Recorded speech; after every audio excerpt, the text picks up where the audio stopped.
Cerita lengkap anggota polisi bunuh mahasiswi, sempat berhubungan badan sebelum dieksekusi. Kasus pembunuhan mahasiswi Universitas Lambung Mangkurat, ULM, berinisial ZD, 20, yang melibatkan oknum anggota Polri mulai terkuak. Pelaku diketahui adalah Bribda Muhammad Seili, 20, personel Sat Samapta Polres Banjarbaru. Fakta-fakta tersebut diungkap dalam konferensi pers di Mapolresta Banjarmasin, Kalimantan Selatan, oleh Kabid Humas Polda Kalsel Kombes Pol Adam Erwindi, Jumat, 26 Desember 2025, Ada menjelaskan, pembunuhan dipicu motif cinta segitiga. Pelaku diketahui telah menjalani sidang pernikahan dan dijadwalkan menikah pada 26 Januari 2026. Sementara korban merupakan teman dekat calon istri pelaku. Tersangka panik setelah korban menyampaikan niat untuk mengungkap hubungan mereka kepada calon istrinya, ujar Adam. Berdasarkan hasil pemeriksaan, pelaku dan korban sempat melakukan hubungan badan. Situasi memanas saat korban mengancam akan membuka semuanya, hingga membuat pelaku tertekan dan kehilangan kendali. Kronologi peristiwa-peristiwa bermula Selasa 23 Desember pukul 20 WITA, saat pelaku dan korban bertemu di perempatan Mali-Mali, Banjar. Korban datang dengan sepeda motor, sementara pelaku menggunakan mobil. Motor korban kemudian diparkir di sebuah minimarket. Keduanya melanjutkan perjalanan menggunakan mobil pelaku menuju objek wisata Bukit Batu sekitar pukul 21 WITA. Sekitar pukul 23 WITA, mereka meninggalkan lokasi dan menuju Landasan Ulin, Banjarbaru, sempat singgah ke rumah kakak pelaku.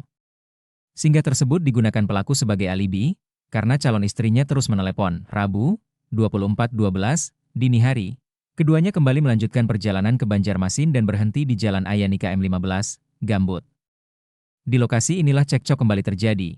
Pelaku mengaku mencekik korban karena panik dan emosi, hingga korban meninggal dunia, jelas Adam. Upaya menghilangkan jejak setelah menyadari korban meninggal, pelaku membawa jasad ZD dengan rencana membuangnya ke sungai di bawah jembatan depan Stisa Banjarmasin.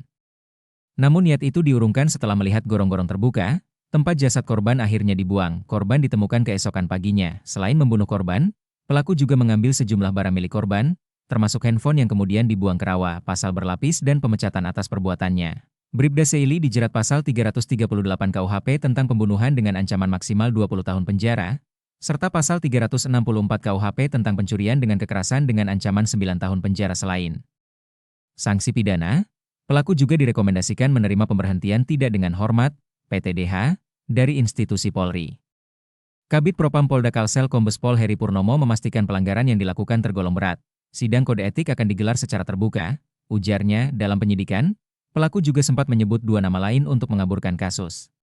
Namun polisi memastikan tidak ada keterlibatan pihak lain. Pelaku bahkan menggunakan akun media sosial korban untuk menyebarkan informasi palsu, seolah korban tidak jadi bertemu dengannya. Terancam dikeluarkan dari kampus, tak hanya terancam hukuman penjara dan pemecatan. Pelaku yang tercatat sebagai mahasiswa Fakultas Hukum Uniska juga berpotensi dikeluarkan dari kampus. Dekan FH Uniska Afif Halid menegaskan kampus tidak menoleransi tindak pidana berat. Jika sudah ditetapkan sebagai tersangka, ada konsekuensi akademik yang tegas, ujarnya. Sorotan publik dan mahasiswa kasus ini menuai sorotan dari lebih Borneo Nusantara yang menilai peristiwa tersebut bukan musibah biasa dan harus ditangani secara transparan.